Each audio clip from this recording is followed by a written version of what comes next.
পাঁচলাইশ তরুণ মেলা ক্লাবের উদ্যোগে ইফতার মাহফিল অনুষ্ঠিত ৫ মার্চ ২০২৬। পাঁচলাইশ তরুণ মেলা ক্লাবের উদ্যোগে পবিত্র মাহে রমজান উপলক্ষে ইফতার মাহফিল আয়োজন করা হয়। আল্লাহ তাআলা রমজান, কোরআন, ঈদ এবং সব নিয়ামত যে নবীর বিনিময়ে আমরা পেয়েছি, সেই নবীজির রওজা পাক দিকে নজর করে নবীজির মহব্বত। এতে প্রধান অতিথি হিসেবে উপস্থিত ছিলেন পাঁচলাইশ তরুণ মেলা ক্লাবের সভাপতি লিয়াকত আলী জসিম। আমি সড়ক দুর্ঘটনায় ভয়াবহ একটা সড়ক দুর্ঘটনায় আমি ভীষণ অসুস্থ ছিলাম। আপনাদের দোয়ায় আপনাদের সাথে ইসলাম পার্টিতে একত্রিত হয়ে সত্যি আল্লাহ পাকের কাছে শুকরিয়া জানাই। আরও উপস্থিত ছিলেন ক্লাবের সিনিয়র সহ সভাপতি আলী মনসুর, সহ সভাপতি আব্দুল কাদের জসিম। থেকে সবাইকে আন্তরিক ধন্যবাদ জানাই এবং একটু করে ইফতার হবে।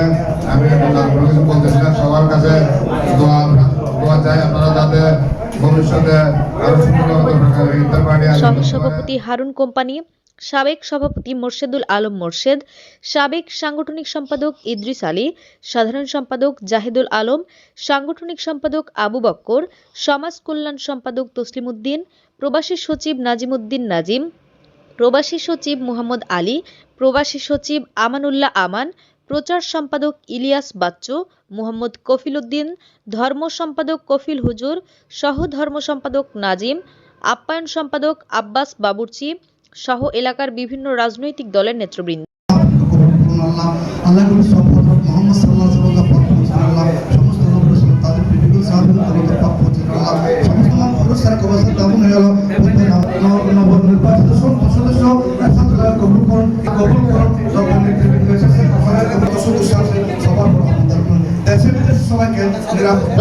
ব্যবসায়ী ও এলাকার সাধারণ জনগণ।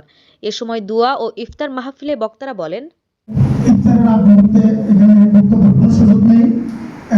আমরা কিছুক্ষণের মধ্যে ইফতার গ্রহণ করবো।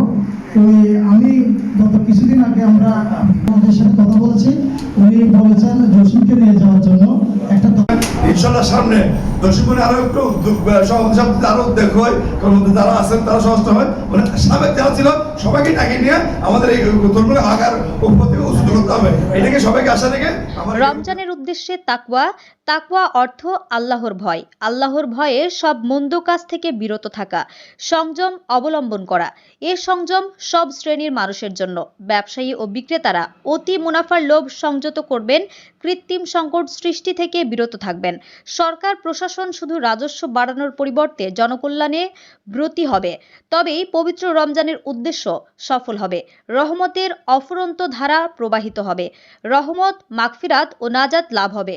পবিত্র মাহে রমজানের সংযম আত্মশুদ্ধি, সহমর্মিতা ও মানব কল্যাণের শিক্ষা দেয়। রমজান শুধু সিয়াম সাধনার মাস নয়, এটি আত্মসংযম, নৈতিকতা ও সামাজিক বন্ধন দৃঢ় করার এক মহিমাবতী সময়।